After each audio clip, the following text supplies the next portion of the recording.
Italy সরকার 2026, 2027 এবং 2028 সালের জন্য 3 বছরের একটি মেগা প্ল্যান বা ডেক্রেতো ফ্লাসি অনুমোদন করেছে। এই 3 বছরে সর্বমোট প্রায় 5 লাখ বিদেশি কর্মী নেবে ইতালি, যার মধ্যে প্রতি বছর গড়ে 1,65,000-এর বেশি কোটা রয়েছে। আপনি যদি 2026-2027 মৌসুমে ইতালির ভিসার জন্য চেষ্টা করতে চান, তবে আপনার জন্য সবচেয়ে বড় প্রশ্ন, কোন ভিসায় চান্স বা সফলতার হার সবচেয়ে বেশি? নিচে সিজনাল এবং নন সিজনাল ভিসার কোটা, সুবিধা, অসুবিধা এবং চান্স পাওয়ার বাস্তব সম্ভাবনা নিয়ে একটি কমপ্লিট গাইড দেওয়া হলো। 1. কোটার তুলনা। 2026-2027 সালে সংখ্যা কত? ইতালি সরকারের অফিসিয়াল গেজেট অনুযায়ী কোটার বিন্যাস নিচে দেওয়া হলো। 2026 এবং 2027 সালের সংখ্যা প্রায় কাছাকাছি। সিজনাল ভিসা প্রতি বছর প্রায় 88,000 থেকে 89,000 কোটা। এর মধ্যে সবচেয়ে বড় অংশ কৃষি এবং ট্যুরিজম হোটেল সেক্টরে। নন সিজনাল ভিসা প্রতি বছর প্রায় 76,000 প্লাস কোটা। এর মধ্যে আবার ভাগ আছে সাধারণ ইন্ডাস্ট্রি, কনস্ট্রাকশন, কেয়ারগিভার বা ডোমেস্টিক ওয়ার্কার এবং নির্দিষ্ট কিছু দেশের জন্য স্পেশাল কোটা। 2. সিজনাল বনাম নন সিজনাল বিস্তারিত তুলনা। কোন ভিসায় আপনার আবেদন করা উচিত তা বোঝার জন্য নিচের পার্থক্য ও সুবিধা অসুবিধাগুলো লক্ষ্য করুন। ক. সিজনাল ভিসা লাবোরো স্টেজনাল।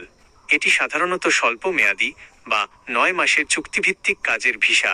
প্রধান সেক্টর কৃষি, ফার্মিং, এগ্রিকালচার এবং পর্যটন, ট্যুরিজম, হসপিটালিটি।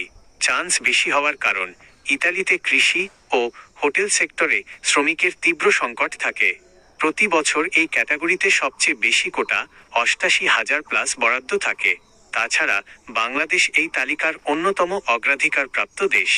সীমাবদ্ধতা 9 মাস পর চুক্তির মেয়াদ শেষে আইনিভাবে নিজ দেশে ফেরত আসার কথা। তবে ইতালিতে গিয়ে ভালো মালিক পেলে পরবর্তী সময়ে এই ভিসাকে নন সিজনাল বা পার্মানেন্ট রেসিডেন্স পারমিটে পেরমেসো ডি সোজিওর্নো কনভার্ট করার সুযোগ থাকে কোটা সাপেক্ষে। খ. নন সিজনাল ভিসা লাবোরো সবঅর্ডিনাটো। এটি দীর্ঘমেয়াদী বা স্থায়ী কাজের ভিসা। প্রধান সেক্টর কনস্ট্রাকশন, নির্মাণ কাজ, driving, logistics, metal manufacturing, ship building এবং কেয়ারগিভার, বয়স্ক ও শিশু যত্ন। চান্সের বাস্তবতা, নন সিজনালের মোট কোটা 76,000 প্লাস হলেও এটি সারা বিশ্বের অনেকগুলো দেশের মধ্যে এবং বিভিন্ন পেশায় ভাগ হয়ে যায়। যেমন নির্দিষ্ট চুক্তি থাকা দেশগুলোর, যার মধ্যে বাংলাদেশও আছে জন্য সাধারণ নন সিজনাল কোটা থাকে মাত্র 25,000-এর মতো। ফলে এই ভিসায় প্রতিযোগিতা প্রচণ্ড বেশি হয়। সুবিধা, একবার ভিসা পেয়ে ইতালি যেতে পারলে সরাসরি দীর্ঘমেয়াদী থাকার ও কাজ করার পারমিট পাওয়া যায়। 3. কোন ভিসায় চান্স পাওয়ার সম্ভাবনা সবচেয়ে বেশি? সোজা কথায় উত্তর 2026-2027 সালে সিজনাল ভিসায় চান্স পাওয়ার সম্ভাবনা সবচেয়ে বেশি। কেন সিজনাল ভিসায় সম্ভাবনা বেশি? 1. বিশাল কোটা, সিজনাল ভিসার কোটা 88,000 প্লাস, নন সিজনালের যে কোনো একক সাব কোটার চেয়ে অনেক বড়। 2. মালিকদের সহজ শর্ত, কৃষি বা ট্যুরিজম খাতের মালিকদের জন্য বিদেশি কর্মী স্পন্সর করার প্রক্রিয়া ও আয়ের শর্ত, income tax constraints non seasonal মালিকদের চেয়ে কিছুটা নমনীয় হয়। 3.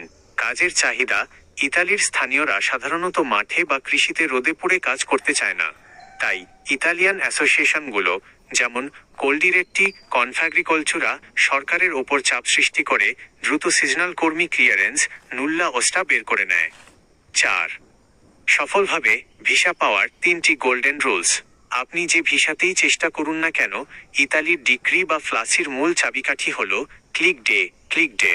সঠিক ও বৈধ মালিক, এমপ্লয়ার, ইতালিতে আপনার হয়ে যিনি আবেদন করবেন সেই মালিকের ট্যাক্স রেকর্ড এবং আয় যেন ভালো থাকে। ভুয়া বা নামসর্বস্ব কোম্পানির নামে আবেদন করলে রিজেক্ট হওয়ার সম্ভাবনা 100%।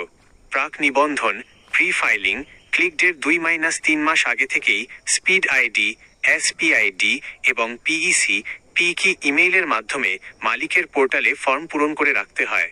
2026-2027 সালের জন্য নির্দিষ্ট সময়ের আগেই প্রাক নিবন্ধন সেরে নিতে হবে।